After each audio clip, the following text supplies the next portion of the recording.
All righty. I'd like to officially call the regularly scheduled Planning Commission meeting of March 26th to order.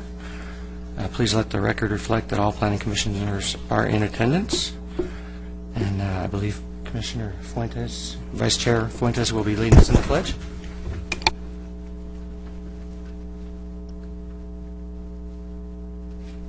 Please join me in saluting our nation's flag. I pledge allegiance to the flag of the United States of America and to the republic for which it stands, one nation under God, indivisible, with liberty and justice for all.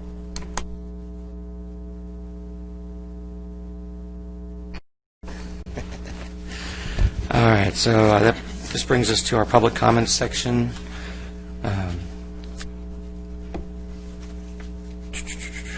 If anyone would like to address the Planning Commission on an item that is not listed on the agenda, this is the time for that.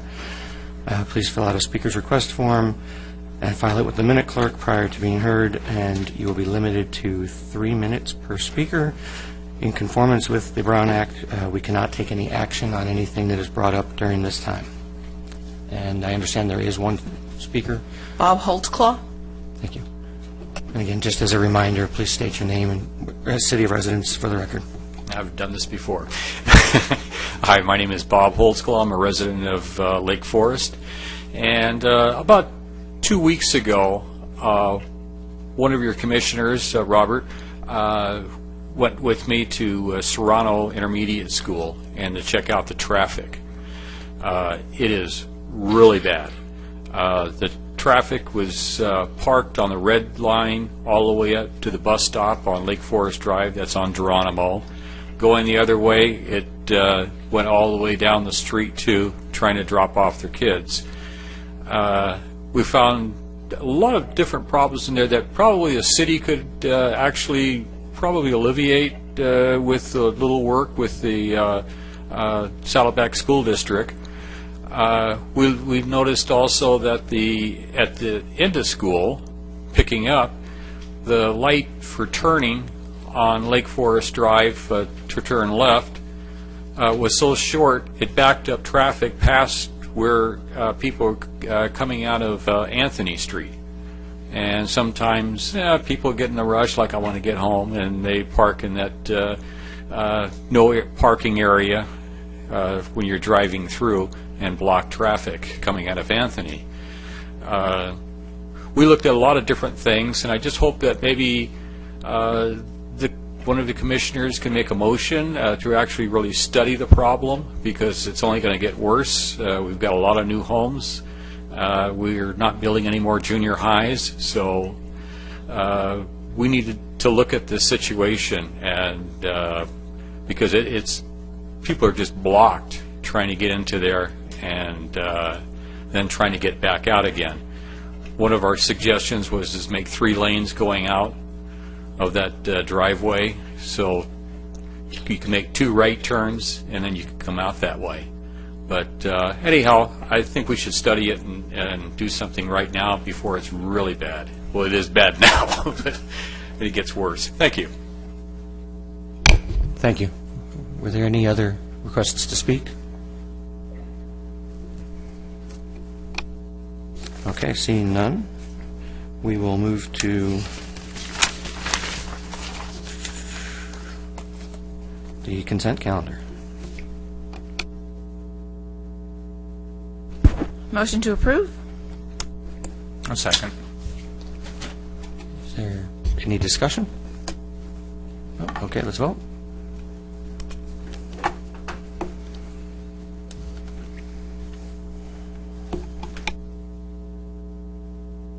And the motion carries unanimously.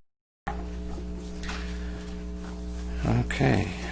That brings us to our public hearing. Madam. Thank you. Our first item this evening is the site development permit and change plan for the Southside Towing Project. And Carrie Ty has a staff report this evening.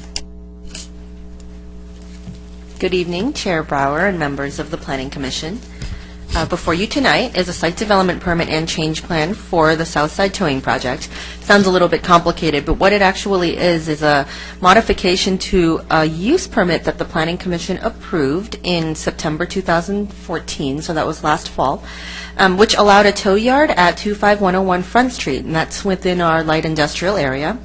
That particular site had been the site of previous towing operation in the past, but now this new towing operation proposes to come in and actually make some investments into the site, upgrade it to meet current conditions. And so that approval included the remodel of the existing, there's a little house there that would serve as a future office building, so they would remodel that.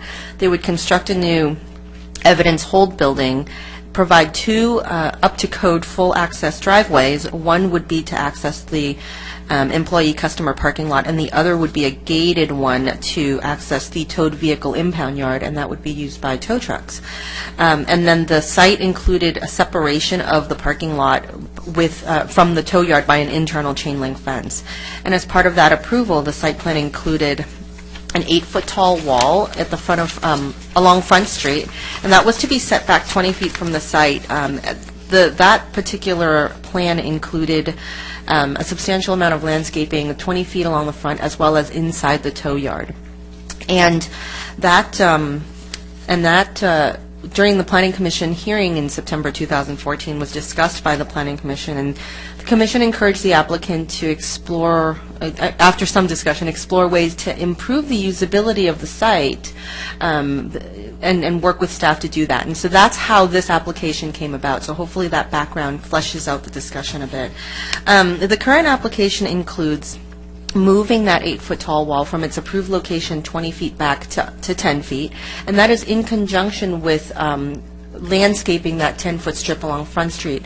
That is in compliance with the city's boundary landscaping requirements, which asks for 10 feet of landscaping along property lines which abut the street, or the setback, which is 20 feet, but it says whichever is less, and so that it does comply with that. And the applicant proposes to eliminate the landscaping that's within the tow yard so they can use the tow yard for storage of towed vehicles. The other modification would be to reconfigure one of the driveways. I mentioned that there were two full-access driveways.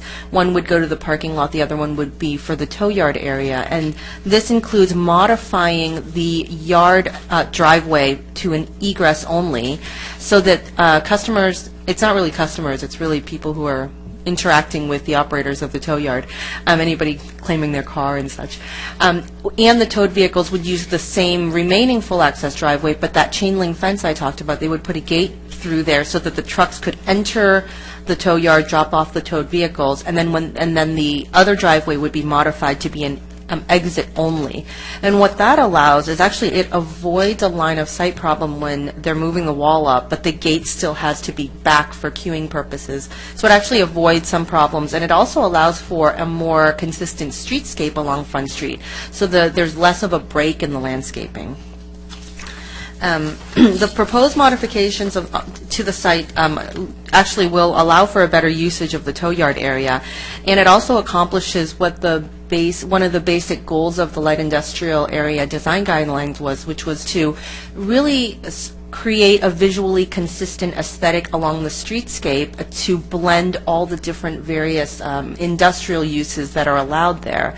And this accomplishes that while allowing the applicant to make the most logical and effective use of the room on their site. And so with that, staff is recommending approval of the subject applications.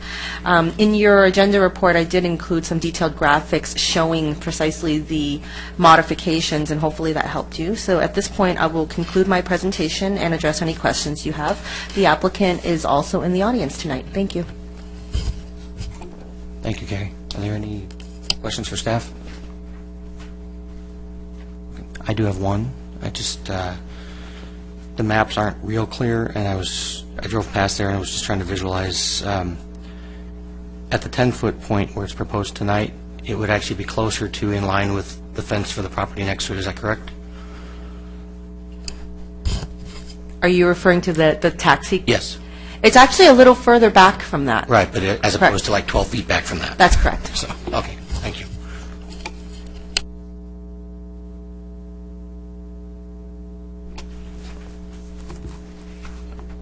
Okay.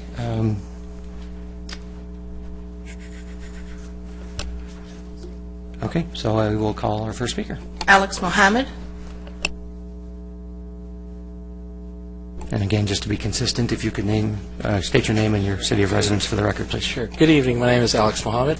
I'm the public affairs person for Southside Towing, and I live in the... Sorry, you haven't started his time yet, right? Okay. I forgot to open the public hearing, so No worries. I need to do that to Okay. get you on the record. So, okay. You got it. My name is Alex Mohammed. I am the public affairs person for Southside Towing, and I reside in Anaheim Hills. Actually, I was just here to answer any questions you guys might have, but if you don't have any questions, I actually want to give kudos to Carrie because she's been pleasant to work with, and she's not only knowledgeable, but she was very considerate of our time and very urgent with it. So thank you guys very much for. Anyone have any questions? All right. Are there any additional public or comments on this agenda item? All right. So I guess we'll bring it back up to the commission. Who'd like to start?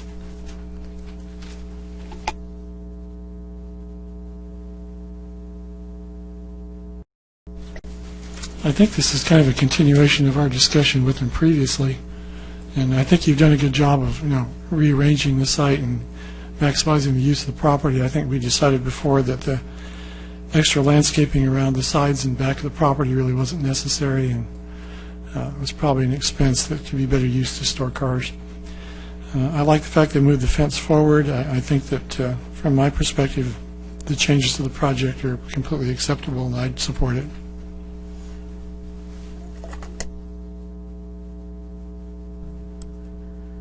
Well, thank you, Carrie. I think that this is a great example of staff thinking outside the box for the property owner.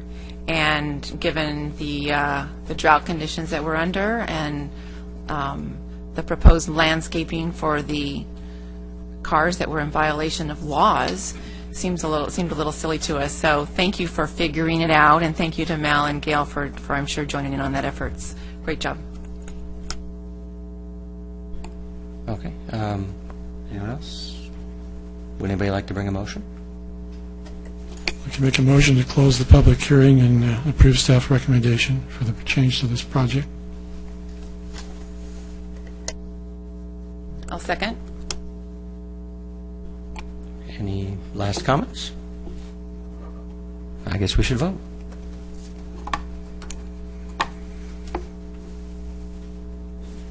Congratulations, gentlemen. Thanks.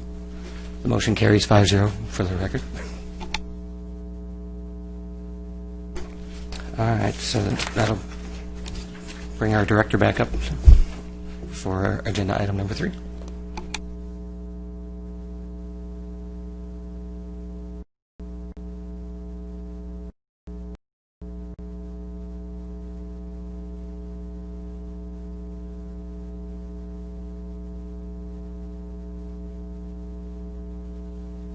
Technology. Item 3 is a general plan amendment, zone change, tentative track map, mitigated negative declaration and development agreement for the Parkside at Baker Ranch project. And again, Carrie Ty has the staff report this evening. Thank you.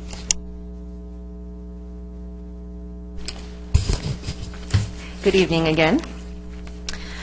We have for you tonight the Parkside at Baker Ranch project, and there's quite a few applications associated with this, but really quickly, the general plan amendment and zone change, which is proposed to change the site's commercial and urban activity designation to residential.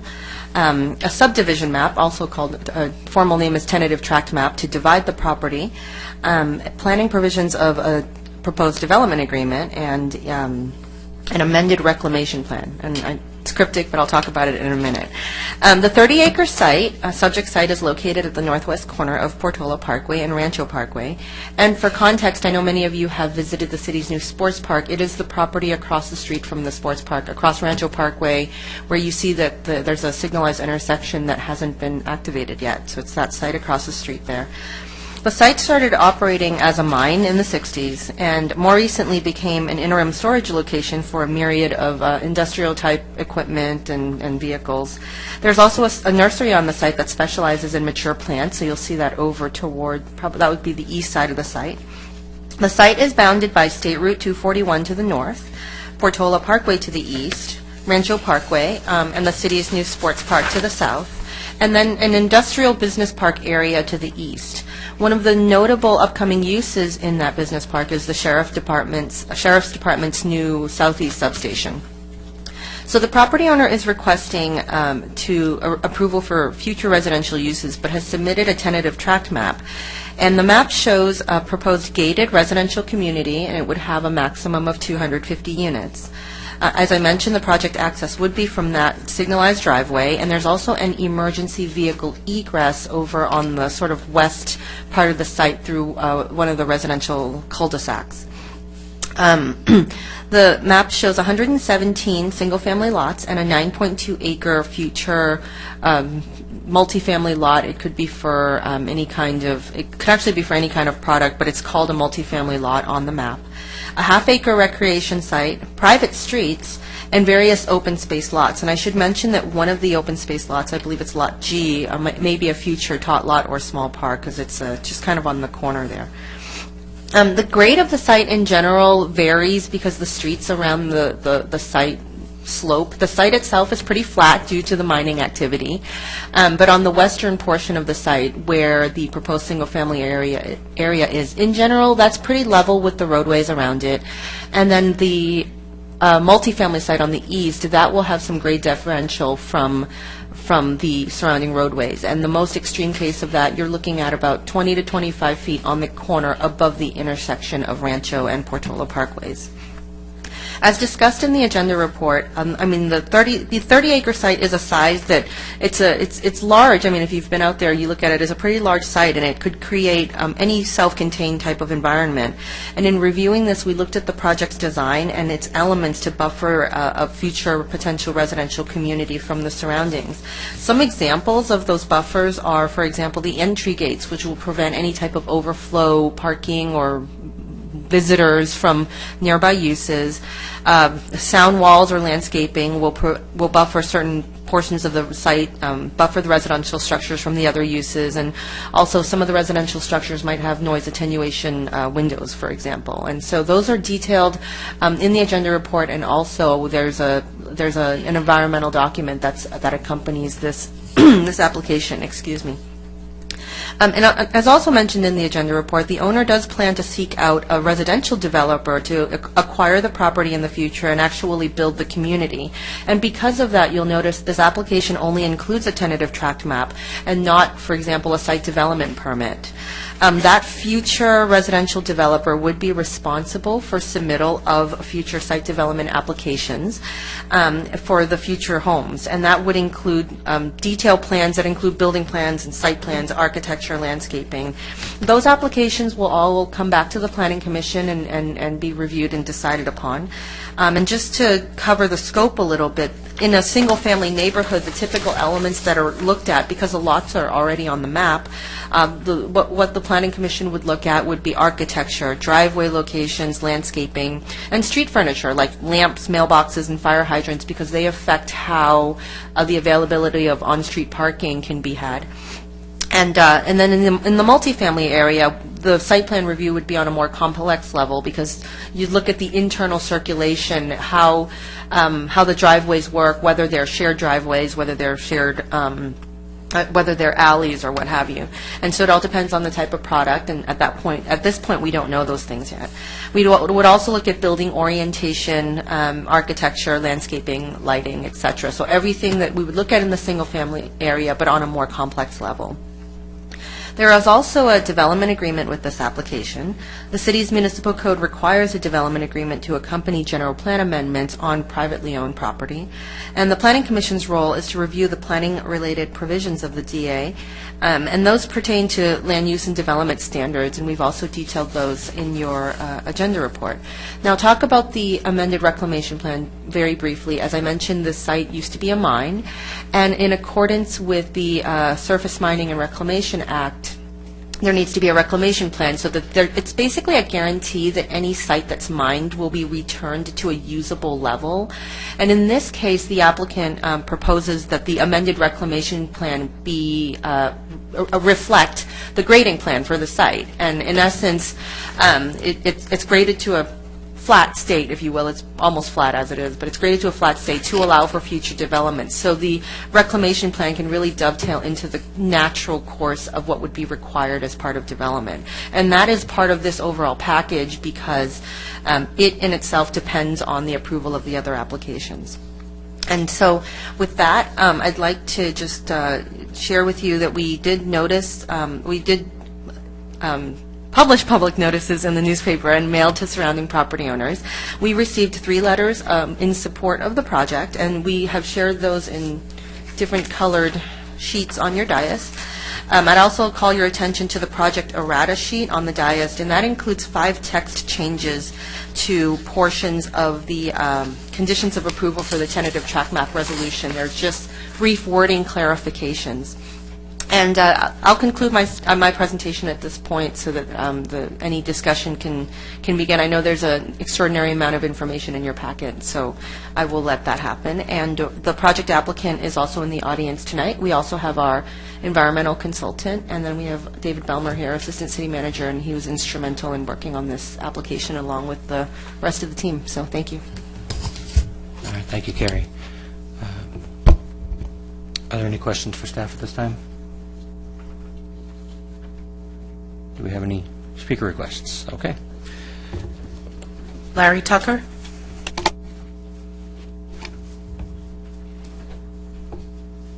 And if you could just remember to state your name and city of residence for the record, please. Thank you. My name's Larry Tucker with Baker Ranch Properties, and I live in Newport Beach. And along with Michael Watkins, we're the applicant, and I'd like Michael to speak first. He's got a brief statement, and then I'll go ahead and make my presentation. Thank you. Larry will do a lot better job than I will do, that's for sure. As Larry said, my name is Michael Watkins. I live in Newport Beach. My grandfather was VP Baker, better known to most of his friends and family as Bake, hence Bake Parkway. In 1958, my grandfather bought 5,000 acres in what was then called El Toro. About 90% of Lake Forest is now on the Baker Ranch. At your study session in March of last year, I nervously, like now, went over a list of the properties that our family has either given to the city or the city's predecessor, the county, or has sold at a discount. We are proud of our involvement with the county and Lake Forest for over 57 years. We are particularly proud of the new city sports park located across the street from our Parkside at Baker Ranch project.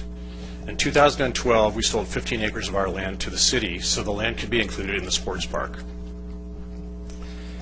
We charged a price that was 20% less than the city's own appraisal of the value of the land, and at no cost to the city, we dedicated the 4-acre right-of-way for the missing Lake of Rancho Parkway that the city completed recently. Just as we have played a major role in many parts of town, we played a major role in the city's ability to complete and gain access to the sports park, and all out of the public eye, which is our preference. We are before you tonight with a project that would change the use of 30 acres of our property from a storage yard, which is allowed in our commercial zone, to residential. My brilliantly amazing partner, Larry Tucker, will explain why we believe that residential is the best use of this property. Thank you.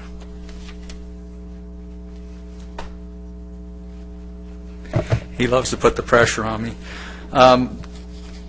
Tonight, there really are 2 main issues for the commission. One is the plan itself, which isn't the threshold issue. The threshold issue is the land use change.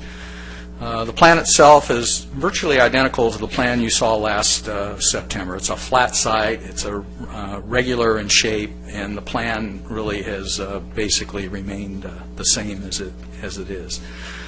We appreciate the staff recommendation of approval.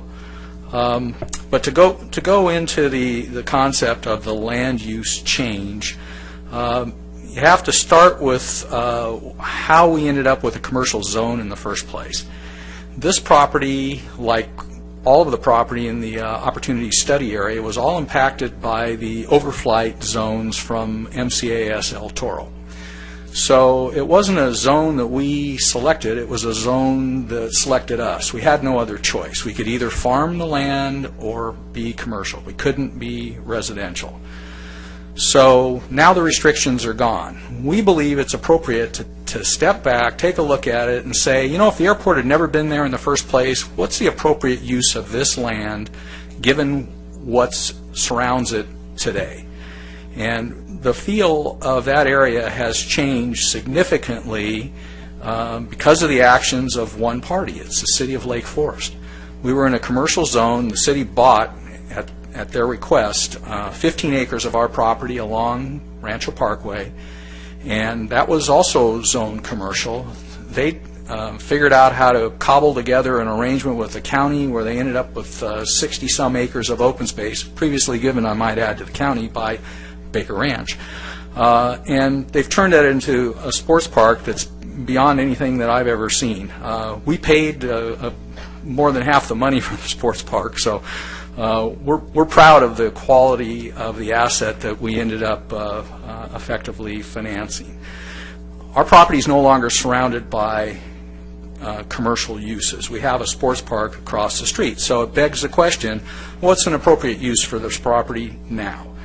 Well, we believe that the highest and best use of the property and the most appropriate use of the property is as a park. Why is that? Well, it's located at a signalized intersection at the entrance to the sports park in the project. We share one intersection. There are no access points to either property off of Rancho Parkway. The site has large playgrounds, a sports park, sports fields, gyms, a gym, a teen room. They've got activities for kids of all ages. It is an extremely convenient facility to our property, and every parent of a young child will notice that as they come by the property. It's also across the street from a church that has youth programs. The residential use is considerably less traffic intense, and I think that's a very important point. There's a lot of convenient shopping nearby. And Baker Ranch, which was partially, which was a partner, which is an entity in which we were partners with Shea Homes, has designed, along with Toll Brothers, and executed just an exceptional facility. It has changed the nature of housing in Lake Forest, certainly in this part of Lake Forest. So the alternative is the commercial zone that we have now. So once again, we share one intersection. If that's a shopping center, the average daily trips are 14,500 trips. If it's residential, it's less than 2,400 trips. Same one intersection right across the street. We share it with the sports park. Traffic signal is going to be activated any day now. I was out there this evening. It needs to be activated like yesterday. It's already hard to make that left turn out of there to come down to City Hall to go to Planning Commission meetings, and we're sure that all the people at the sports park are going to want to be able to do that. The busiest day of the week for a shopping center is Saturday. It's the busiest day of the week for a sports park. The shopping center design would require a big parking lot. Just envision it. A big parking lot, no trees. You want people to be able to see the signs, and pretty much the same with an office project. I really don't think an industrial project, which is allowed here, would be a good idea with big trucks and people going to the sports park. It just doesn't seem like it would fit. The residential landscape of a project along Rancho Parkway would be able to look like the landscape palette of the sports park. It would fit. And lastly, and I think very importantly, I don't really think Foothill Town Center needs more competitors. They need more customers. It is a center that has had a couple of closures. It gets one more 30 or 40,000 square foot closure, and I don't know who the replacement's going to be. So that's going to be an important thing that you may be dealing with in the future. Schools. Students generated by Parkside at Baker Ranch schools, Parkside at Baker Ranch, the generation rate for 250 units is 53 students in K through 6, 14 students in 7 and 8, and 32 students in 9 through 12. The school district's going to decide where those kids go to school. The closest elementary schools are Foothill Ranch Elementary, Portola Hills Elementary, and Glen Yermo Elementary, which is in Mission Viejo. If Foothill Ranch and Portola Hills have reached capacity, then the K through 6 students are going to go to Glen Yermo. It's in the environmental document. That's one of the potential schools.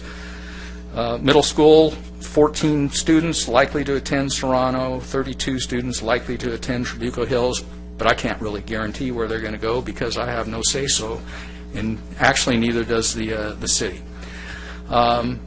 So the last time we were here, we had somebody suggest that we just give our property for a school site, and which was a kind of an entertaining suggestion. But implicit in the suggestion was that we weren't doing enough for schools, and this whole opportunity study area wasn't doing enough for schools. Well, the fact of the matter is, we did offer a site on Baker Ranch, and the school district declined the site. They have declining enrollment throughout the district. This area is not going to have declining enrollment for a little while, but it's not going to have very accelerating enrollment either, because there's declining enrollment that's going to then have the OSA students come on top of it. But the OSA, Brookfield, Truemark, and our project are going to be paying approximately $40 million of school fees. $40 million. That's a lot of money. And while we don't have any control over where that money goes, there's another entity that does, and they're the ones that should, the topic should be discussed with if anybody has a concern. Our project will be paying in the range of $2 million. Now, I bring that up just because I know it's going to be commented on, probably by some people that will show up and speak to it tonight. It really isn't the purview of the Planning Commission or the City Council to make decisions based upon schools. As a matter of fact, there are no studies that can go on by the city, no mitigation measures, no cumulative impacts. It's all been superseded by state law. The mitigation is you have to write a check for a fee that's set in state law, unless an agency decides that they're going to empower the school district to negotiate further with you by requiring that you have a school mitigation agreement. Most cities, you don't have to have a school mitigation agreement. You just pay the statutory fees and you're good.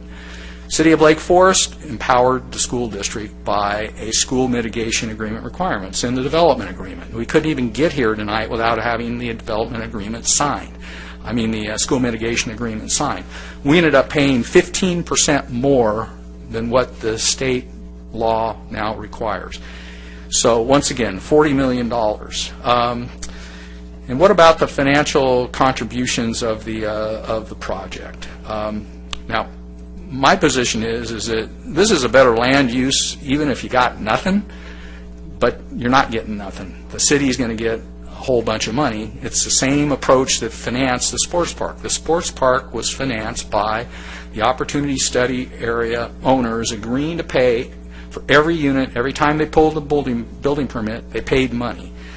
The financial contribution of this project is going to be a facilities fee of $16.37 per square foot of housing that is constructed.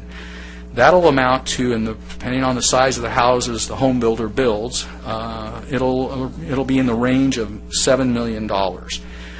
In addition to that, we have a park across the street from us that is like no park that I've ever seen. We need a small recreational facility in our project. We went and sized the facility based upon extensive conversations with home builders as to what would be appropriate given what's across the street. And they felt like something that would accommodate a swimming pool and a fitness type of area would be sufficient, and another area that could accommodate a tot lot. So that's what we had. Does that mean that we get away with not paying the same amount for parks as everybody else has to pay under the city's ordinances? No, that just means that we pay a park in lieu fee for the balance of our obligation, and it's not insubstantial. We estimate it's $11,581 a unit. You can multiply that by 250 units, and that shows you what our maximum is. We build 200 units, it's $2.3 million. That money is money that can be taken and spent elsewhere in town in areas where maybe the parks aren't as nice as a sports park, which of course there's no park quite like that. But the point is that money can go for other parks elsewhere in the city. In addition to that, we also have an obligation to pay $4.17 per square foot for affordable housing. Every developer who builds new housing has to deal with providing for housing for people that can't afford to pay market. It's a strange concept to me. They don't make grocery stores or gas stations do that, but they make housing developers do that. So that's just the way it is. It's not a law that the city made up. It's a state requirement, and so that's what we're left with. So our project, with all the extra fees that we're paying, is going to end up being an $11 million contribution to parks, to any facilities a city wants to spend it on, and that number is going to be in the $7 million range, and to affordable housing. Now, if the zone remains the same, if it stays commercial, that number goes from 11 million in your staff report, the number is in there, to 0. We don't have to pay anything if we retain the existing zoning. There is a benefit to the city. Once again, the real issue is this the best land use? And if it's the best land use and you get $11 million, that's a good deal for the city. So quickly to kind of move through the last couple of points here. The studies that we have done is a traffic study. Of course, we looked at that extensively, but as I mentioned to you, the shopping center trip reduction is like 83% from shopping center residential. If it's an office project, it would be like 34%. In any event, it's a significant decrease in traffic by going to residential. We've done air quality and noise studies. All of them show that there's mitigation measures that can mean that there's no significant impacts. A mitigated negative declaration was prepared for the property, and the property will comply with LIFTM and pay all related traffic fees, which are also substantial because the Foothill Transportation Corridor and the Foothill Circulation Phasing Program all have money that's still due with every building permit. So I read a lot. There's a certain blogger in town that kind of treats all the properties in the OSA as if they all have the same impact, they all have the same meaning, but they really don't. Your impacts are a function of where your property is located. So if you're along Alton and Bay Parkway, which Shea Baker Ranch is, with 2,400 units and 30,000 square feet of commercial, that's different than if you're kind of over on the edge of town at Portola and Rancho Parkway. You're not taking the same streets to get to your house. Things are going to be different, impacts are going to be different based upon where your property is located. So in our particular case, we just look at it and say there's a reason why the traffic study and all the environmental reports said there's no impacts. All the impacts can be mitigated to a level of insignificance, and that's because of our location. It matters. So with that, what I'd like to do is reserve a little bit of time at the end to respond to public comments. I'll answer any questions that you have now or later, and that includes on the plan itself. And then I'm also prepared to comment and respond to what Mr. Gardner put on his blog today. He shouldn't have done that. We've paid a lot of money and spent a lot of time, and we deserve a fair hearing without somebody trying to tip the scales. He can say anything he wants after he hears the evidence, but that's the difference between being a council critic and being a council man. He's supposed to not say anything until we have our day in court with him. So I'm here to respond to his comments if it's something that the commission thinks is important, and if not, I'd prefer not to have to respond and you just approve the project. That'd be great. So at any rate, with that, I'd like to reserve my right to respond to any comments that the public makes at the end of the public comment period. Thank you, Mr. Tucker. I know we have at least one question from Commission, and then just briefly on your last point, I don't think we'll be bringing it up for you. So I only speak for myself here, but I think all of us are certainly able to think independently of outside bloggers. So. Thank you. Thank you, Larry. I just wanted to clarify, I think in the beginning of your remarks, you said that you thought the best use of the property was for... Residential. I thought I heard park, so I wanted to clarify. No. If I said that, that actually was targeted as the sports park at one point, and then Bob Dunnick just did a masterful job of pulling together all those pieces and ended up with a little better location, I think. Anything else? Thank you. That's it for now. Thank you. Stephen Lamott.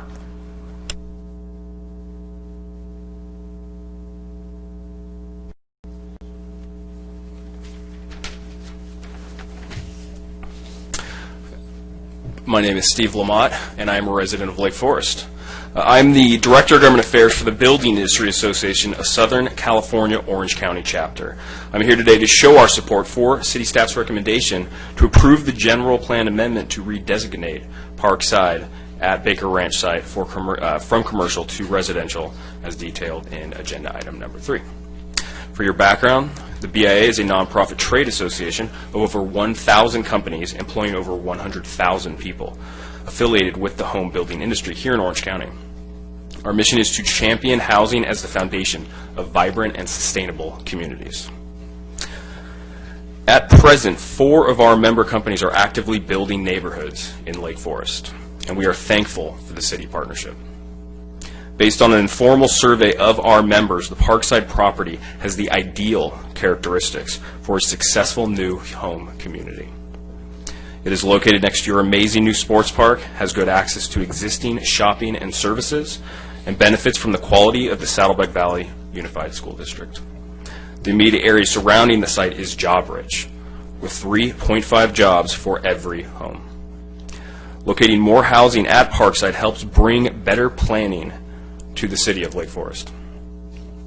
Lastly, as staff has thoughtfully detailed, the proposed project does not have any significant environmental issues and is less impacting than a commercial site.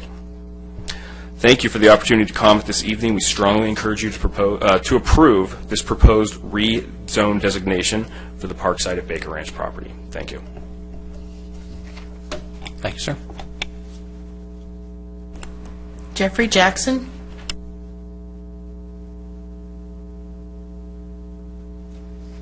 Just a reminder to please state your name and city of residence. Thank you.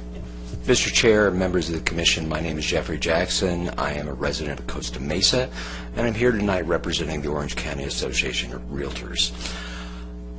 We enthusiastically support this project, and I want to call the Commission's attention back to one basic precept. When you are looking at a property, let's say if a city was going to claim it for eminent domain and pay a fee, they would have to do what's called the highest and best use. Clearly, this property's highest and best use is residential, not commercial. The housing demand in Lake Forest, as well as in the surrounding communities, is going up and will get greater. We are seeing an amazing amount of sales in the Lake Forest, Irvine, Mission Viejo area currently.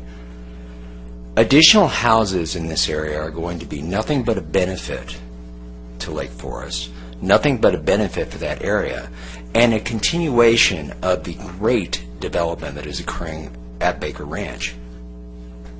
This is something that the city will reap countless rewards in the future. I want to remind the Commission one thing. We are not against commercial development. We're not against industrial development. But sometimes you have to look, as it was stated earlier, at what is surrounding the particular parcel that you're trying to decide what to do. Clearly in this case, with the sports park, with other residential area, and the continued growth of Lake Forest toward that direction, it is clear that residential will be a far preferable use of this particular area than would be either commercial or residential.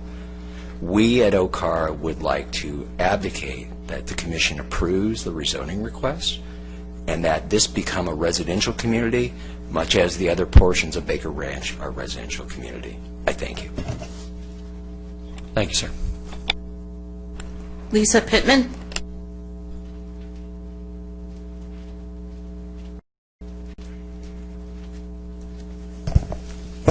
My name is Lisa Pittman, and I am a resident of Foothill Ranch and have been since 1994. And this project will not affect me. I am worried about the long-term viability of the Foothill Ranch Town Center and do not feel like we need any more shopping centers. We do not need any more tilt-up buildings. And for sure, we do not need any more industrial sites with big trucks at this location. I think this is a great location for families with kids, especially with the sports park across the street. And housing seems to be the best project for this site. Thank you. Thank you. Bob Holtzclaw.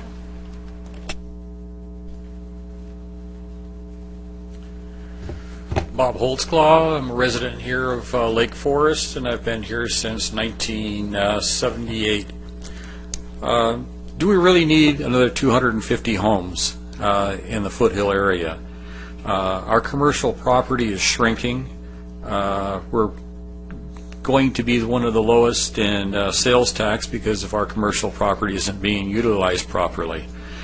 I heard some of the arguments here for the property, and we glossed over the school districts and things like this.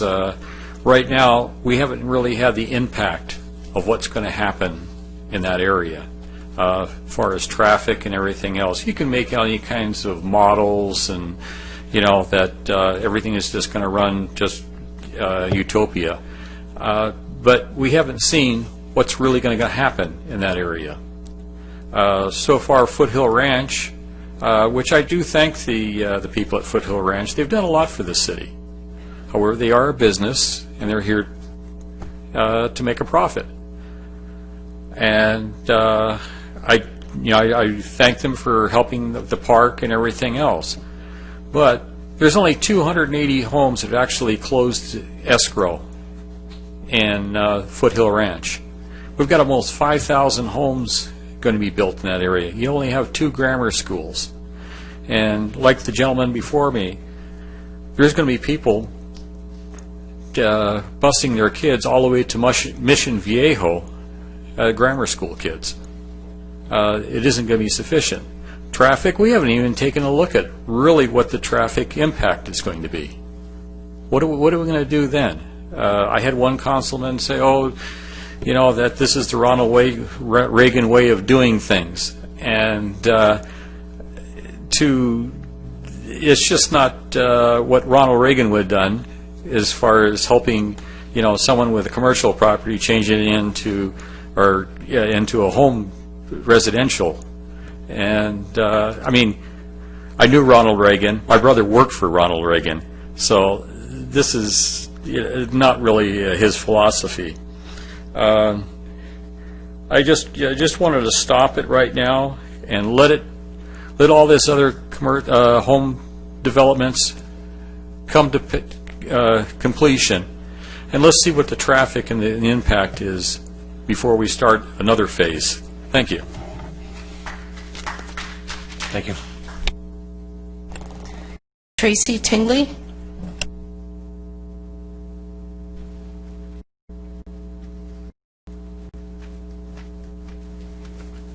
Hi, I'm Tracy Tingley. I'm a resident of Foothill Ranch since 1996. And I have some serious questions about the current proposal to add even more homes to Foothill Ranch, Portola Hills.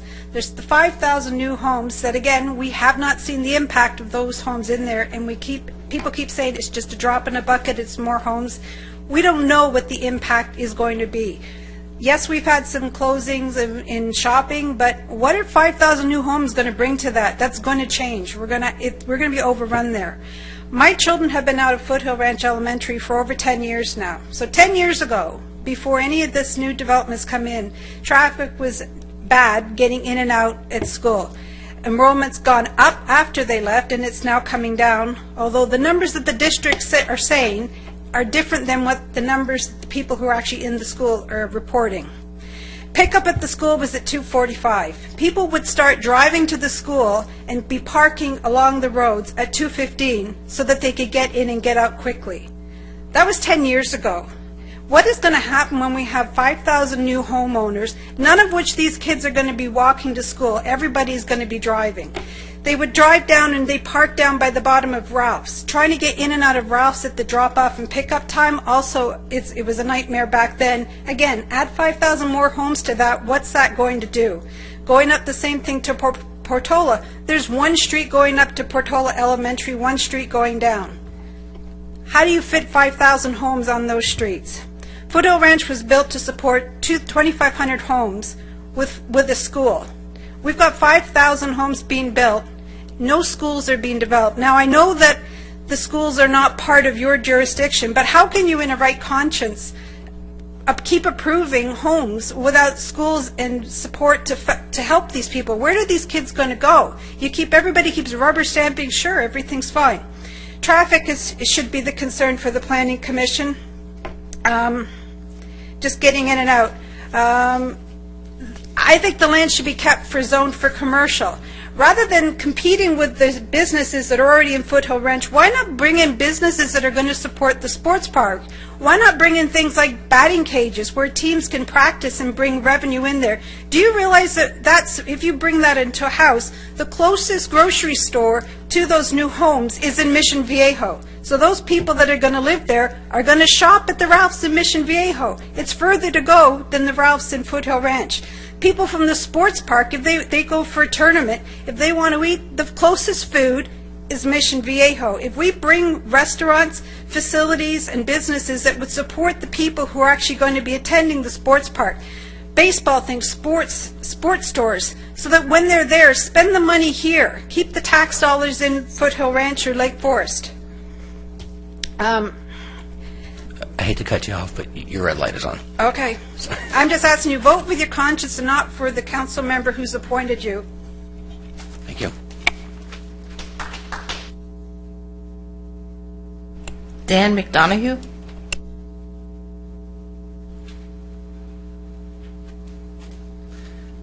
It's Dan, and I'm 17755 Sky Park East in Irvine, and I am a real estate broker at a firm called Province West, where I'm also a principal, and our firm specializes in evaluating residential sites for development for the home building community. A large part of what we do is helping most of the nation's largest home builders in the site selection process. We introduced Toll Brothers, for example, to Baker Ranch, and we work closely with Toll Brothers as part of their evaluation of their investment in that project. In my professional opinion, Parkside at Baker Ranch is an extraordinary residential development opportunity. It will garner interest from most of the nation's most prominent and largest home builders, and it will do that for a couple of reasons. Number one, as has been discussed at length, is the park that you've created directly across the street from that community. And I've traveled up and down the state of California over the last 2 years, and I've seen a lot of parks, and I haven't seen anything quite as magnificent as that.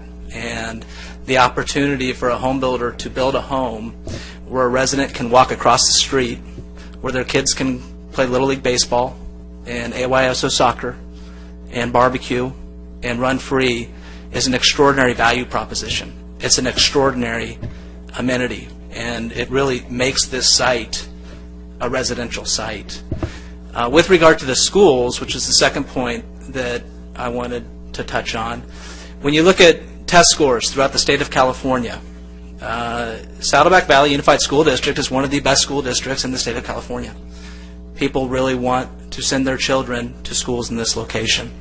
And as a result of that desire, the school district has the ability to charge a premium from a fee perspective.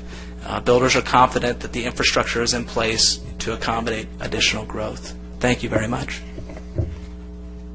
Thank Thank you, sir. Tim Morissette.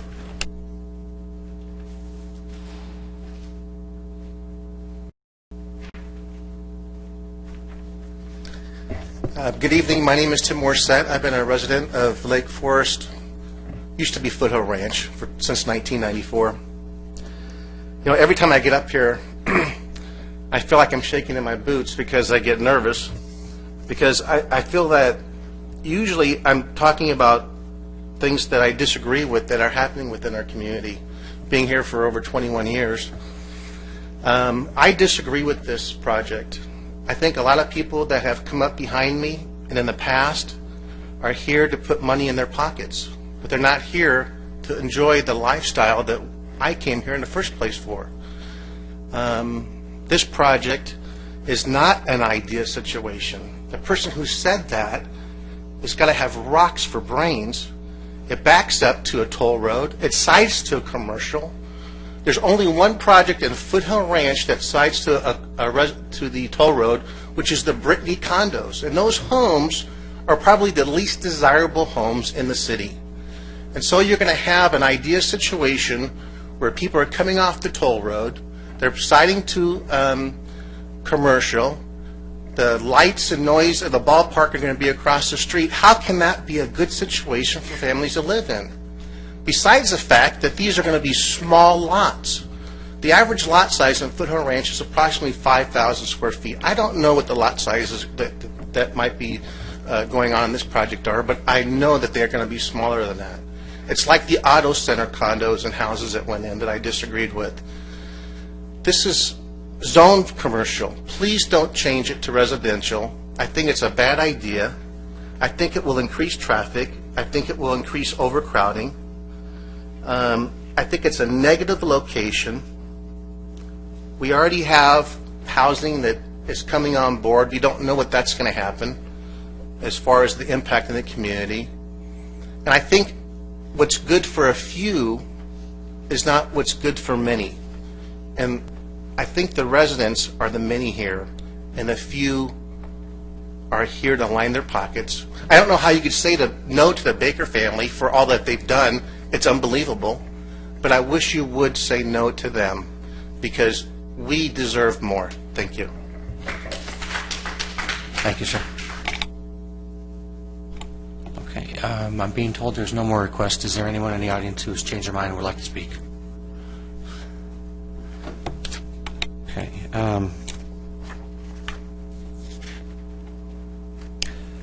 want to bring Mr. Tucker back up to finish his presentation. Thank you, Mr. Chairman. Just a few responses here. The losing commercial part always I find interesting, an interesting argument. It's as if all commercial is the same. Oh, it's commercial, then it's going to generate revenue. It does matter where the commercial is.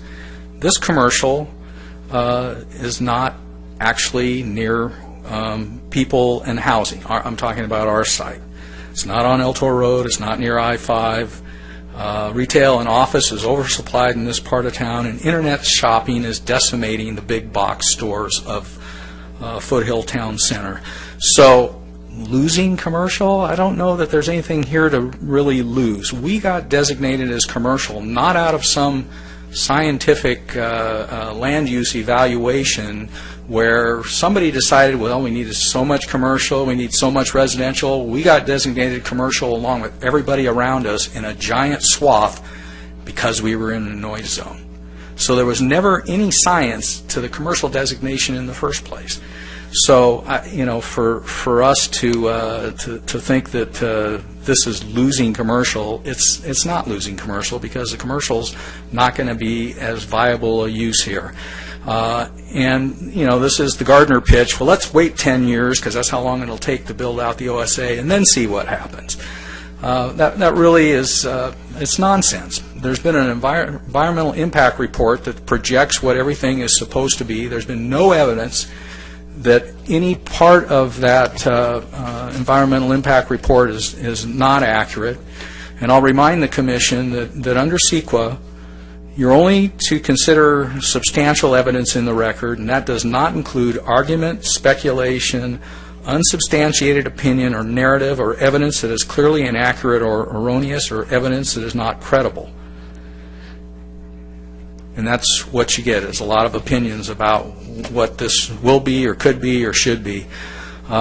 We've had a couple people stand up tonight that are actually professionals and have told you, as well as some of the materials that you've received, what they think about commercial in this location.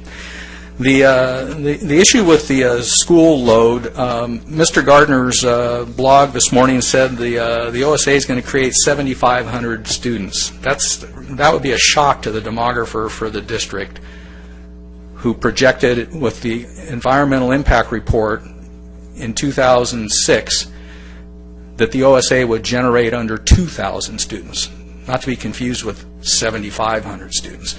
I mean, that is so wildly out of bounds. It's remarkable that he would indicate that, and somebody's going to say, well, that was 2006. That was a long time ago. Things have changed. Well, they have changed, actually.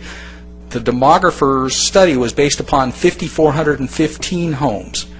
With our project, there's going to be less than 4,550 homes.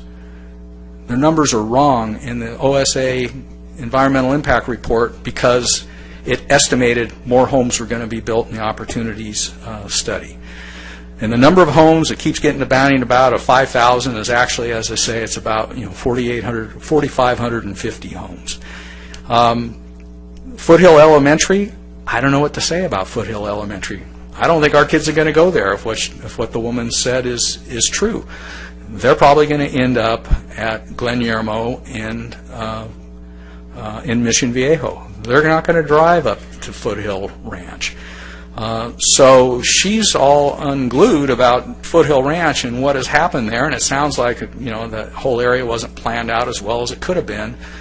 But that's not really our fault. It's not something we should be accountable for. Once again, our project has a total of 99 kids if we build 250 homes, 99.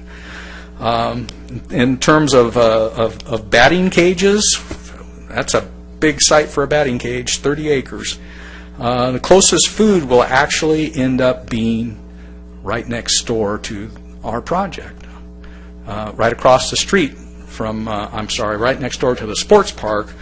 There's a shopping center. That shopping center isn't doing all that great. They will end up with the pizza place, the donut place. Over time, they will be the location, the go-to location, because they're going to be very close. And then lastly, the desirability of the location. I'm not espousing what necessarily the councilman apparently, supposedly espouse, but I do espouse one thing about the American economy that I've seen, and that is the marketplace is going to decide, and people will decide if it's a worthy place to live. And it doesn't have any impacts, and it won't have any impacts. And you know what? They're going to be standing in line. It's not going to be for everybody. It's not going to be for the gentleman who thought it was a crummy place to live. But there's a lot of people that are going to think it's not a crummy place to live. It's a great place to live. And it seems to me that it's as good a residential location as has come along. And I think it's every bit as good as the other part of Baker Ranch, which, by the way, nobody lived around the other part of Baker Ranch when it was approved. So this is 250 units on 30 acres. It's a big piece of property. It's not like it's an isolated thing away from everything else. So with that, I'm done, unless you have any questions. Thank you very much. Okay, I will bring it back up to the commission. Would you like to start? Thank you, Chairman Brower. As Larry Tucker pointed out, I think we can all agree that our job tonight is to evaluate whether a change in land use is appropriate, and if it is appropriate, if the development plan that is proposed is a quality plan. And then we must come to a conclusion as to whether the proposed plan and conditions imposed meet the requirements of CEQA. Well, I believe the tentative map that reflects a well-thought-out land use plan that is consistent with the OSA developments. This map allows us to require a quality design and quality materials from a home builder who will come before us in the future. But by far, I think the most important question for us is the proposed change in land use. Well, the city has invested a huge investment in a spectacular sports park across the street from this project. And I believe that the city should insist on the most benign use, reasonably achievable across the street from the sports park.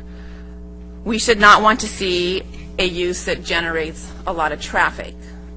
We should see a use that will contribute towards a park-like setting for the area. As part of our site development approval for housing, we would be able to ensure a landscape plan that will take advantage of the project's large setback along Rancho Parkway by requiring a planting palette that is consistent with the sports park. A commercial plan, on the other hand, would be designed to preserve visibility onto the site, so abundant parking and clearly visible signage will be the emphasis. I don't think we want this. I think a residential use is a more gentle than a commercial use. In this location, it is the best use. It would be great if the city receives over $9, maybe $11 million as part of a development agreement, but I'm not swayed by the money that the city will receive. I think due to the city's decision to put a sports park across the street from this landowner's property, that residential becomes the best land use, even if the city received no development agreement fees. Moving new families into this area constitutes or continues to build a sense of community for our sports park. A sense of community will better our city.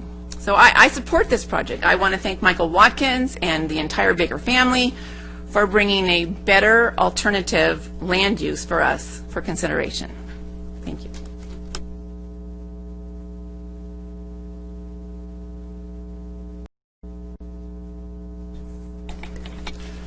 I think the essential function of what we're doing here tonight is to determine the future use of this land. Now, exactly what it looks like and how many people live on it, I think that may still be subject to some change based on who the builder becomes and some of the other things that would happen there. I guess I do have one question for Mr. Tucker. In terms of the sales tax revenue that we would give up in terms of using this property for residential, what do you see the trade-off in dollars is? I don't really believe, based upon the letters you received from Cushman and Wakefield, that this is going to generate sales tax. It's just going to hurt retailers elsewhere. You've got an area of town that's over-retailed. And if there were land down near the freeway, I-5, then there would be a trade-off because you would have sales there. But here, it's kind of a zero-sum game. It's if you put more retail in there, then what's going to happen? It's 30 acres, so it'd have to be a project that's half again as big as the Home Depot Center, just down the street. So that would take out some of the big boxes, in Foothill Town Center. That would be the likely result. Is somebody would either close or they would relocate. Based upon the Cushman and Wakefield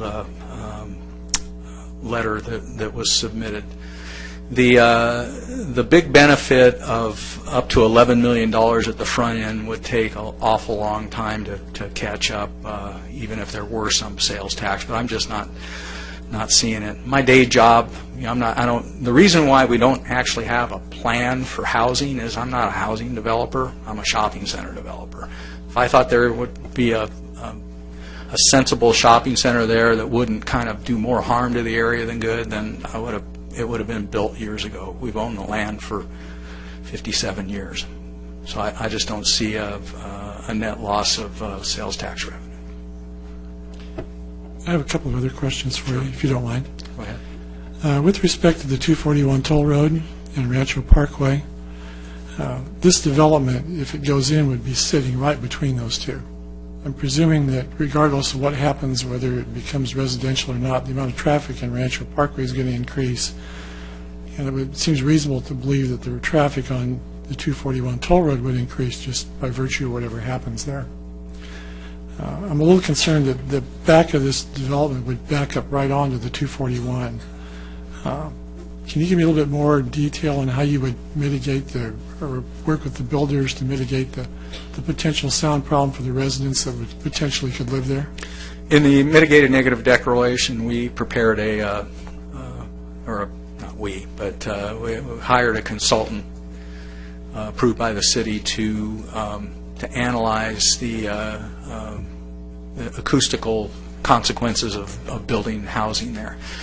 And there are a series of walls, and virtually all the walls that go around the property, because it's Portola, Rancho Parkway, as well as the 241. They're all 5-foot walls. In other words, a 6-foot perimeter wall will also be the sound wall, so we don't have to build any special sound walls.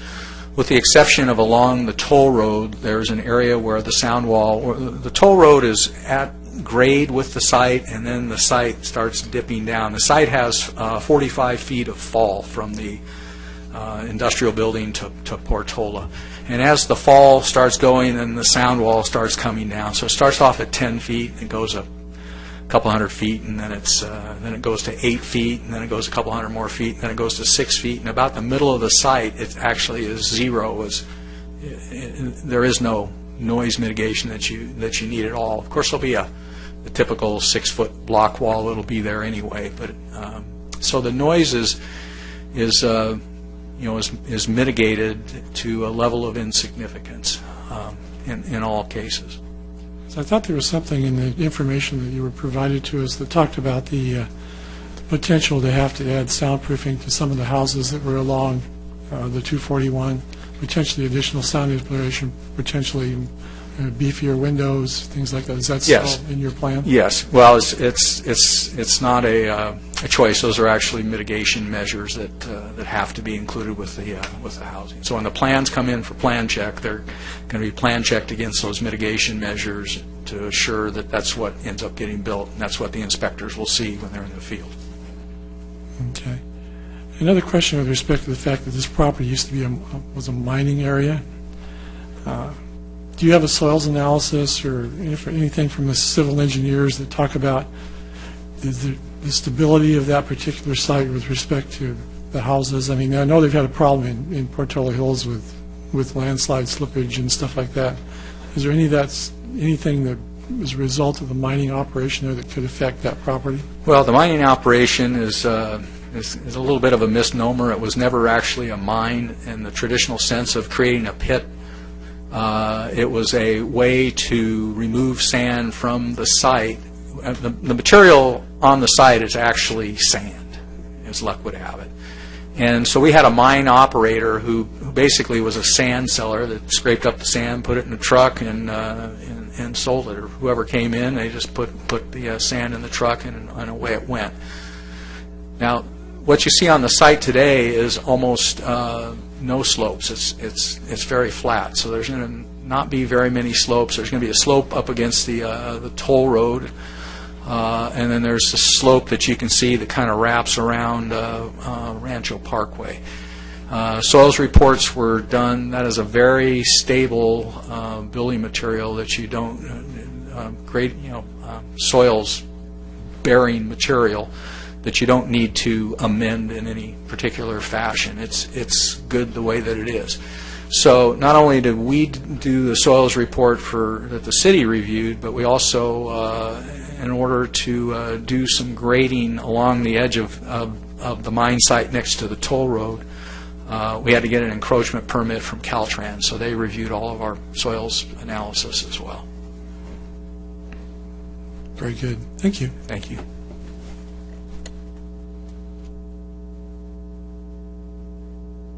Robert, anything? You ready, sir? Oh, okay. All right. Well, first, I got to admit that I like this project. I'm just going to come right out. There were some concerns, especially with the schools. Some of you may know I ran for school board last year. I was unsuccessful, but I gave it a shot.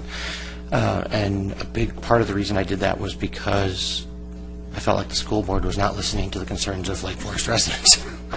So, if get a man on the inside, maybe we could change that. But that said, as I dug through the EIR and the staff report and the errata to the EIR, and it's a significant amount of reading, to say the least. If you ever have trouble sleeping, I recommend downloading and just grab an EIR at random off the web and it'll put you right out. But in there, we've got the numbers directly from the school district for the schools that are most likely to be impacted. And I don't discount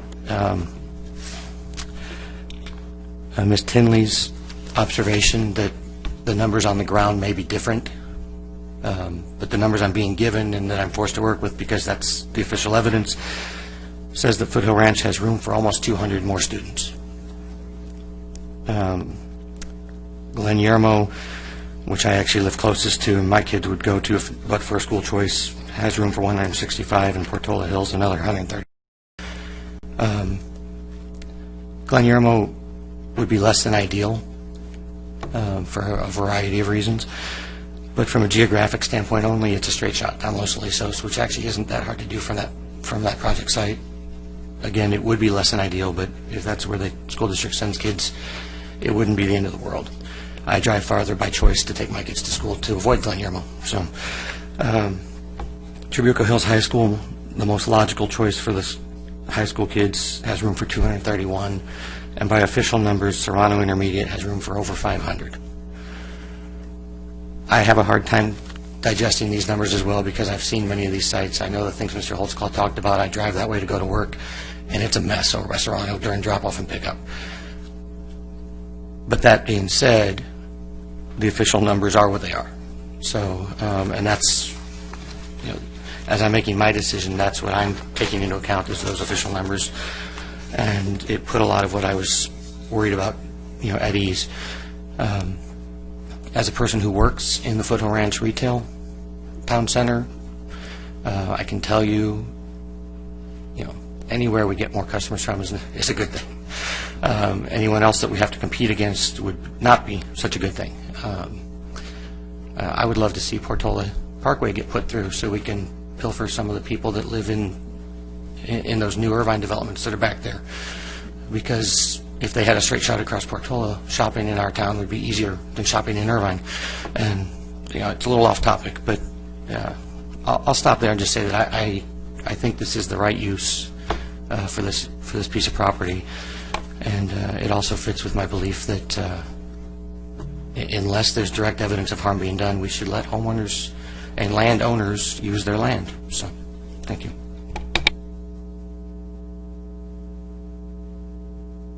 Go for it. I'd like to ask the city staff and our environmental consultant. I noticed in the letter that was supplied by Irvine Ranch Water District on October the 9th with respect to supplying water to that particular site,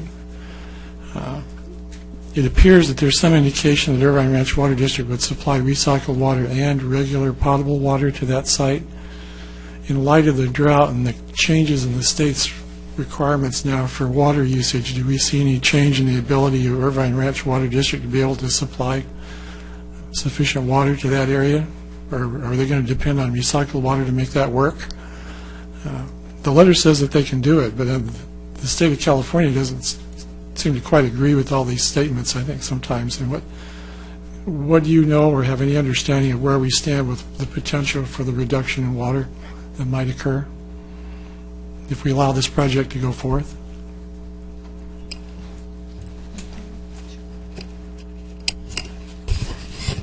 I'm going to defer to Charlie Richmond, is our environmental consultant from ICF. Thank you. Thank you. Appreciate it. Charlie Richmond, ICF International. In the case of the water supply, when the Irvine Ranch Water District looked at the OSA EIR, the development that they looked at was much greater. They, at the time, determined there was sufficient water for that development.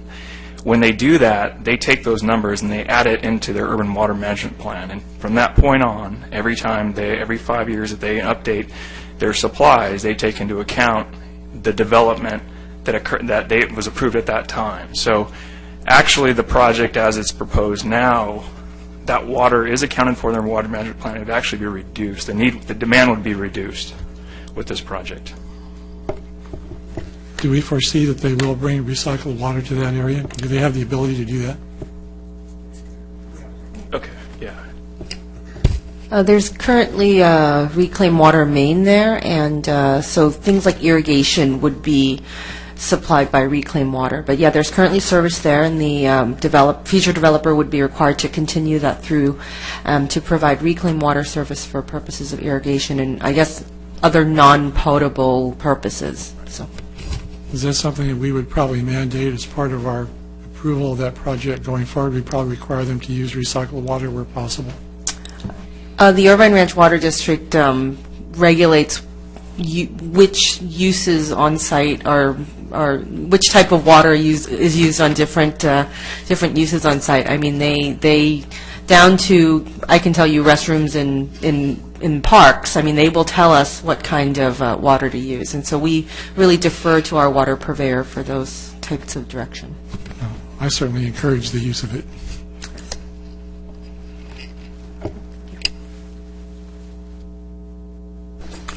Okay, I'll have my turn, I guess. First of all, I want to acknowledge that Mr. Larry Tucker and I had a personal private meeting outside of a public meeting. He wanted to discuss with me this particular project, and so I just want to make sure that's in the record, and it was a very enjoyable meeting. All right. I'd also like to go ahead and again, once again, acknowledge the Mr. Watkins and the family, the Baker family, for the contributions that they've made to our community here. Every citizen of Lake Forest is a beneficiary of what the family has done. I agree with some of the things that have been said, and I disagree with some of the things that have been said here tonight. My general feeling is that we don't need 250 more new homes to be built in light of what's already been approved. The comments with regard to the Foothill Town Center, 250 more homes are not going to bring enough business or residents to make any impact on the business of that center. That center has enough trouble on its own. It's a regional center by definition, but it has never grown and matured into that. I have a different vision. I have a vision of our sports park, which is an absolutely fantastic development. And I have a vision, and I hope my fellow commissioners can get a grip on this, of that sports park being central to all of South Orange County, not just South Orange County, but venturing all the way out into San Bernardino, Riverside, Ventura, and attracting athletic events, primarily for soccer and baseball. And I have a vision for the 30-acre parcel of land that we're discussing here tonight, that we wouldn't put, as we've been discussing and has been discussed, traditional commercial site, but a complementary commercial site, as Ms. Tingley spoke of, something that would be complementary to the sports park, where an overflow of children who come with their brothers and sisters who are competing at the sports park during competitions that will run 2, 3, 4, sometimes even 5 days in tournaments, that you would have a complementary area across the street, and where we can build a pedestrian bridge that goes across, and they can have something like big air, batting cages as was put there, a sporting goods center that would be second to none, because when you're having tournaments and your equipment breaks, you're sorry out of luck. It's a little bit hard unless you happen to be fortunate enough to carry 2 or 3 sets of equipment in your given sport. I have a grandson who has played travel ball since he was baseball since he was 7. He is now 16. He's traveled all over this country. His father, 2 years ago, took his 12-year-old travel ball team to the national championship. Baseball runs deep in my family's history, not just on my grandson's side, but I have 2 nephews that played professional baseball. They also played soccer. They had dual scholarships in college. Big money is spent on youth sports. Huge money is spent on youth sports. And I see the sports park as being an opportunity for the city of Lake Forest to have the epitome right here. It's already here. We just need to further develop it. And that's my vision. That's what I see for that 30 acres across the street. Now, whether you agree with it or you don't, I need to put it out there. And I hope that we'll think about something other than the traditional commercial that we've been talking about, something that would be complementary for both. That's a win-win proposition for everybody.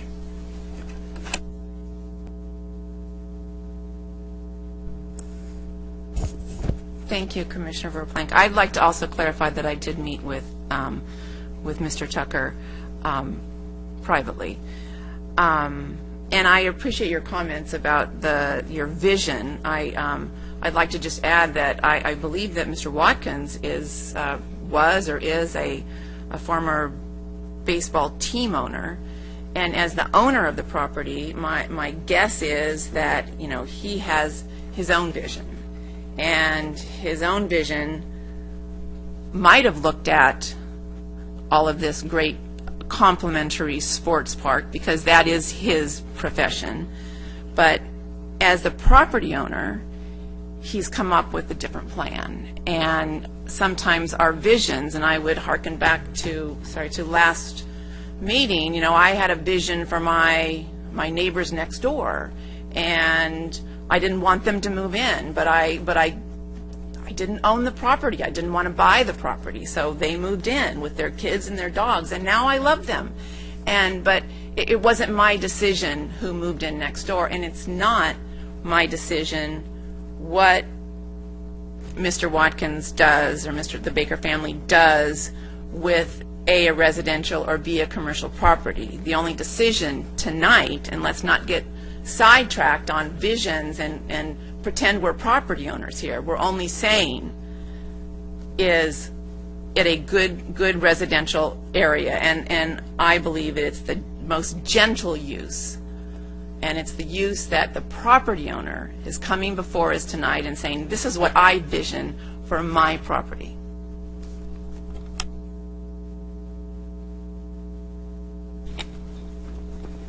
Commissioner Untitled? Yes. As all of you know, I'm new to this. It's certainly a difficult job. I want to disclose that I did meet with Larry Tucker. I missed a Planning Commission workshop that I believe was March of last year, in which he came forward and proposed this project to the other council members.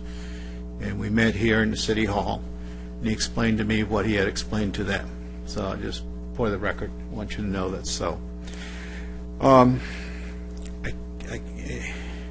The last thing I would want to do is vote in favor of a residential land use and eliminate a commercial land use. Fundamentally, that doesn't appeal to me. But given the set of circumstances, the staff prepared 306 pages of information for us. Went through every word of it. And the conclusion that I've reached is that given the situation we have now, with all the surrounding land uses, with the commercial situation with the Foothill Ranch, that the best use for that property, if we have to make a decision today, is to change it to residential.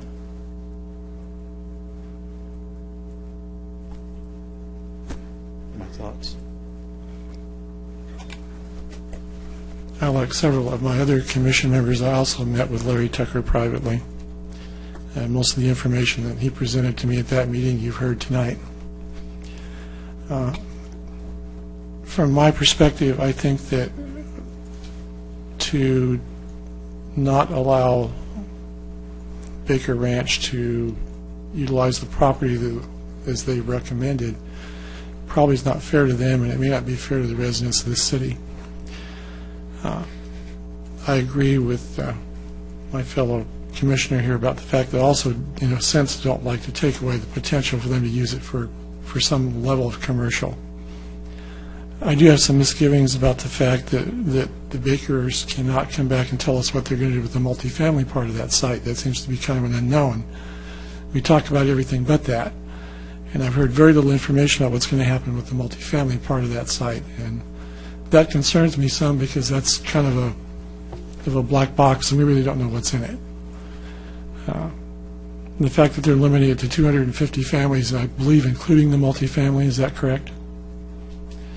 It says there may not be a whole lot of multifamily in there, but on the other hand, I have issues with what that does in terms of being a gated community, because gated communities tend to create their own set of traffic problems.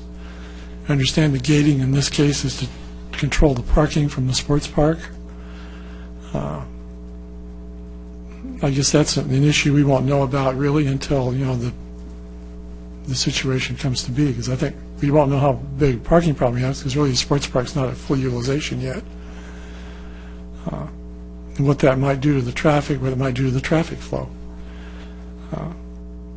But our job here tonight is to determine if using that property as residential for residential purposes is feasible and proper under the circumstances. And I don't have a problem with that.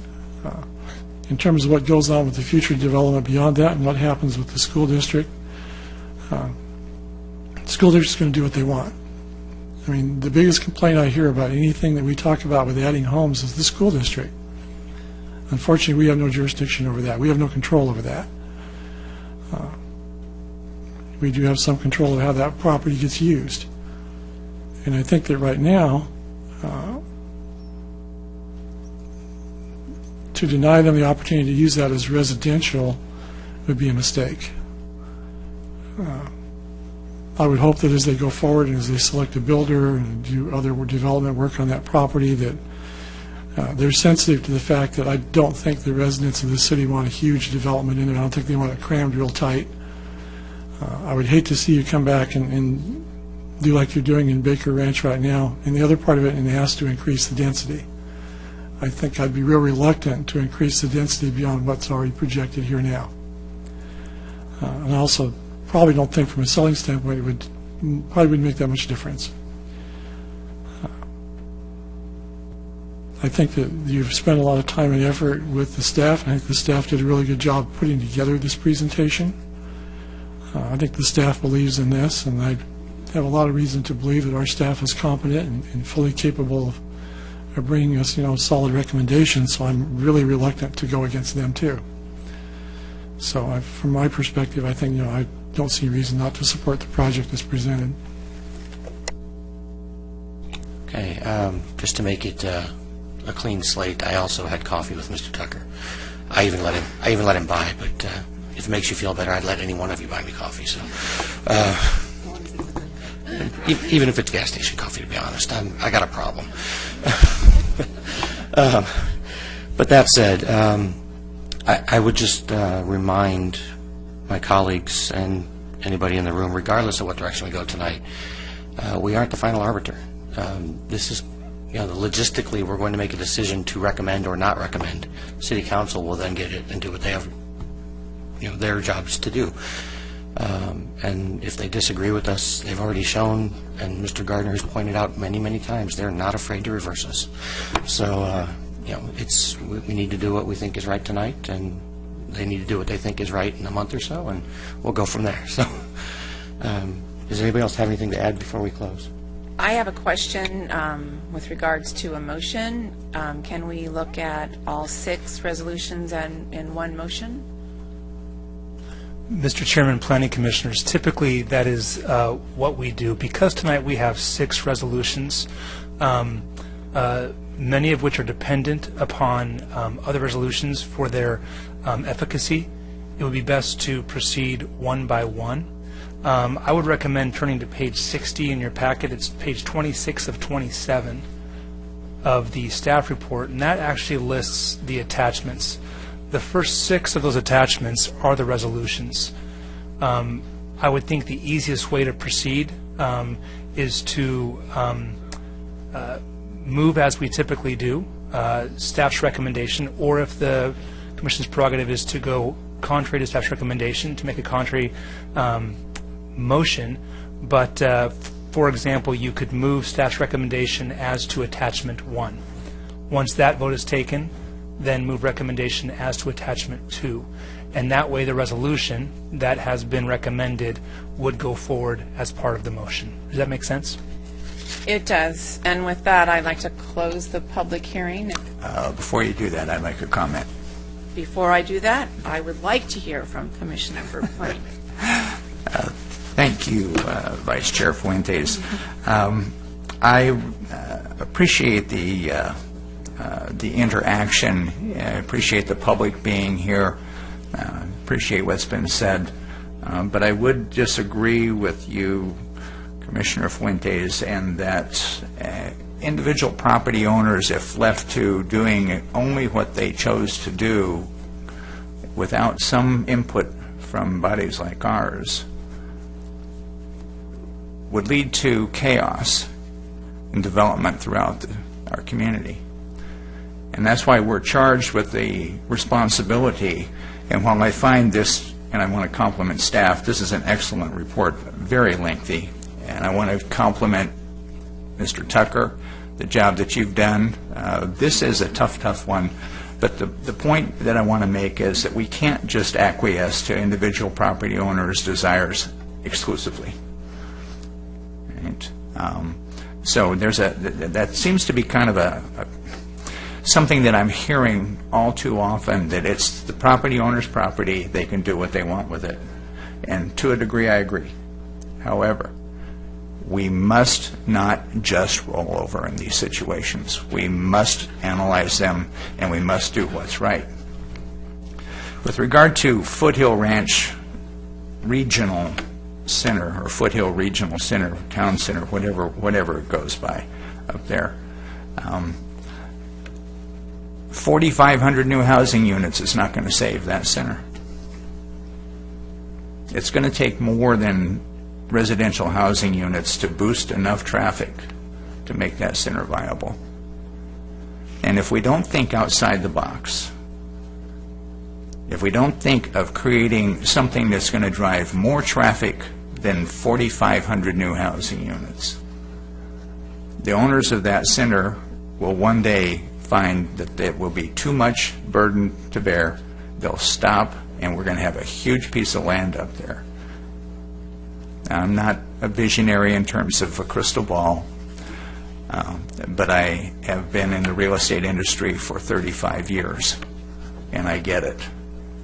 And I think that's a huge potential liability, and we need to look at ways. And this, to me, if this goes forward, and it sounds like it's going to, I'm hoping that the City Council will take another look at it. And I would encourage those who are in the audience that came tonight to make sure that you don't miss the City Council meeting when this is before them.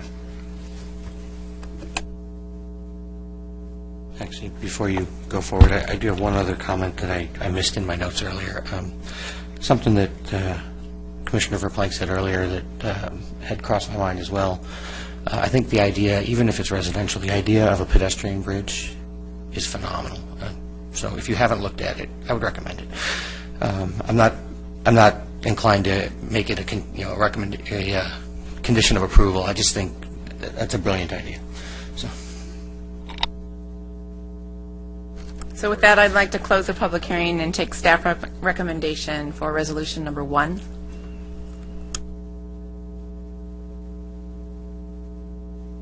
I'll second that. Is there any further discussion? All right, let's vote.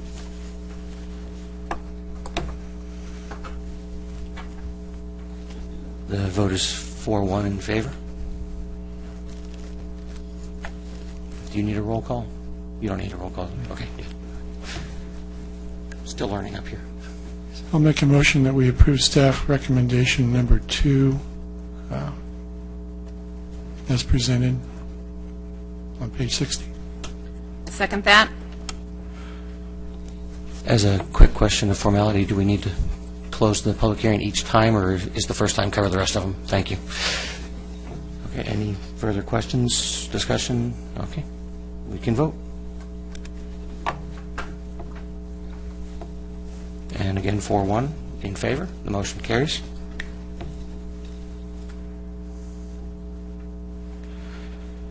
Make a motion we approve resolution number 3, as shown on page 60 for staff recommendation. Second. I'm going to assume no questions or comments. I'll call the vote.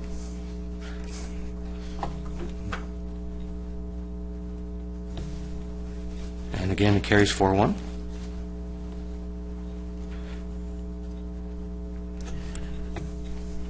I'd like to make a motion to take staff recommendation for resolution number 5? 4. 4? Tentative.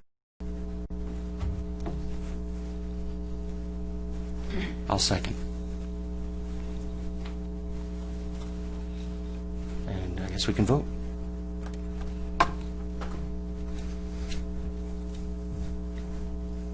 So how about I do that again? Just for the record, it carried 4-1. Staff recommendation, motion to accept staff recommendation for resolution number 5. I guess I'll second that. And we can vote. And the motion carries 4-1. Make a motion we approve resolution number 6, shown on page 61 for staff recommendation. Second. And I guess we'll vote. And the final for the development agreement carries 4-1. Congratulations. I think that's it. That's all of them, correct? Okay.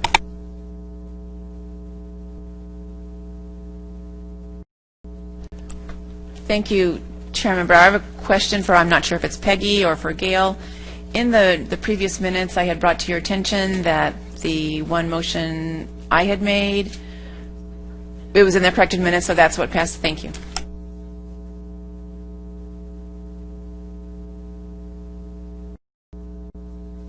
Okay, so that moves us to discussion items. I don't believe we have any tonight, so we'll go from there into director's comments. I have no comments this evening. Our city attorney? I have no comments. Anyone want to go first? Start with Commissioner Verplank. I have no comments. Great staff reports, all of them. Thank you. No more.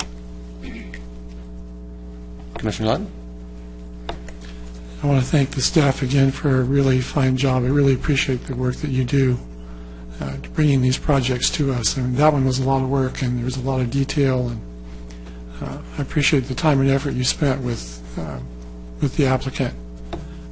Certainly, I think it was reflected in their comments that they appreciate the professional way in which you do your job. So thank you very much. And Commissioner D'Almeida? Staff, thank you. There's a lot of information. Thank you, though. It was very helpful in making this decision. Thank you. Okay, I will echo my fellow commissioners. The staff report seriously raised the bar. I mean, they're always solid and well written, but to make something this long readable is a challenge, and with the exception of some of the pure data stuff that you can't do anything with, it was very well written. So, really a significant amount of information to digest, and it was broken down into bite-sized pieces, and I appreciate it. So tonight I got to leave after the first inning of a Little League AA game to come here, and I was dreading it because I hate leaving the field. I love baseball. I love watching my son play baseball. I'm a little bit biased, but he's really good. He was 2 for 2 with 2 runs scored when I got here. My wife gave me a second inning update as I parked. And thankfully, they were winning 10-0, so I was able to really settle in and enjoy the process tonight. I think we got a lot of good work done, and it was nice to see Mr. Richardson again. We'll miss you, but we know that the City Council's in good hands. So that's it for me. Go ahead. Of staff, earlier today, I think the first speaker spoke about the issue on around Serrano School. I'm unfamiliar with protocol. Is there some way the city can help him discuss that with the school district, or? We have our city traffic engineer, Doug Anderson, here. I believe he's probably had some dealings with this situation.